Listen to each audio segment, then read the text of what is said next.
আসসালামু আলাইকুম ওয়া রাহমাতুল্লাহি ওয়া বারাকাতুহু।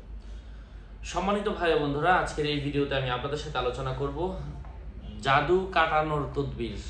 জাদুর জন্য অসংখ্য তদবির আমরা আমাদের চ্যানেলে দিয়েছি, তারপরেও কিছু মানুষ আসলে শর্টকাট আমল খোঁজে, তাদের জন্য হচ্ছে আজকের এই ভিডিওটি। আমি আপনাদের সাথে যুক্ত আছি মুফতি জুবায়ের বিন ইমাম মাওলানা রুহুল আমিন রাহিমাহুল্লাহ তাআলা এর কিতাবের 294 নম্বর পৃষ্ঠা থেকে আজকের এই ফজিলতগুলো, কোন আমল করলে দূর থেকে কাছ থেকে আপনি জাদু কাটাতে পারবেন, বদনজর কাটাতে পারবেন, চালানি জাদু হোক, কঠিন জাদু হোক, মারাত্মক জাদু হোক, সেগুলা কাটবে যে আমলের মাধ্যমে ইনশাআল্লাহ। আলোচনা বুঝতে ধৈর্য ধরে সাথেই থাকবেন, আমাদের ছোট্ট ইউটিউব চ্যানেলটি সাবস্ক্রাইব করতে ভুলবেন না। তো এই আমলটা আপনাদের সাথে শেয়ার করছি, আমি আপনাদের সাথে যুক্ত আছি মুফতি জুবায়ের বিন ইমাম।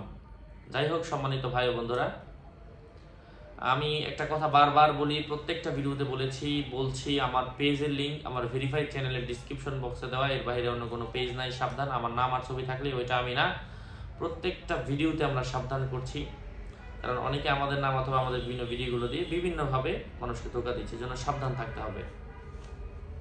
যাই হোক সম্মানিত ভাই ও বন্ধুরা, জাদুর যে তদবিরটা শেয়ার করব, যদি কাউকে জাদু করা জিনিস খাওয়ানো হয়ে থাকে, তবে 40 বার সূরাতুল ফালাক, 14 বার সূরা নাস, আবারও বলছি, যদি খাওয়ানো হয়ে থাকে 14 বার সূরা ফালাক এবং 14 বার সূরা নাস, 14 বার সূরা ইখলাস, 14 বার সূরা কাফিরুন, 14 বার আস্তাগফিরুল্লাহ, 14 বার দুরূদ শরীফ, 14 বার আয়াতুল কুরসি এবং 14 বার আল্লাহুস সামাদ।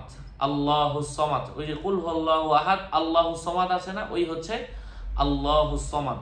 এবং 14 বার পড়বেন ইয়া জাব্বারু ইয়া জাব্বারু ইয়া জাব্বারু, এবং 14 বার পাঠ করবেন ইয়া কহারু ইয়া কহারু ইয়া কহারু, 14 বার। প্রত্যেকটা 14 বার করার পরে এক একবার পানিতে ফু দিবেন।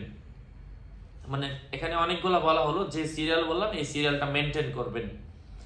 এবং এক একটা আমল, যেমন দুরূদ শরীফ 14 বার পরে একবার ফু দিবেন, আবার সূরাতুল ইখলাস 14 বার পরে একবার ফু, মানে প্রত্যেকটা কাজ, এক একটা কাজ 14 বার করে পরে একবার ফু দিবেন। এভাবে যতগুলো সিরিয়ালে বলা হলো, এই আমলগুলো করার পরে যার উপর জাদু রয়েছে, যদি কাছে থাকে তাকে খাওয়ানো যেতে পারে, তাকে গোসল করানো যেতে পারে, তার শরীরে ছিটানো যেতে পারে। আর দ্বিতীয়ত যে সিস্টেমটা আছে, যদি দূরে থেকে থাকে,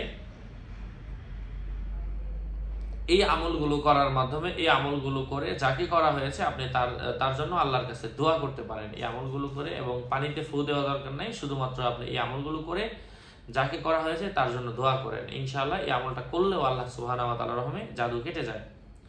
আশা করছি আপনারা বুঝতে পেরেছেন। আমার পেজ এবং আইডির লিঙ্ক ভিডিও ডিসক্রিপশন বক্সে দেওয়া, এর বাহিরে অন্য কোনো ধরনের পেজ নাই, আইডি নাই। প্রত্যেক ভিডিওর আমার ডিসক্রিপশন বক্সে আমার পেজ এবং আইডি লিঙ্ক দেওয়া আছে। সাবধান, সতর্ক থাকবেন, সুস্থ থাকবেন, ভালো থাকবেন। আসসালামু আলাইকুম ওয়া রাহমাতুল্লাহি ওয়া বারাকাতুহু।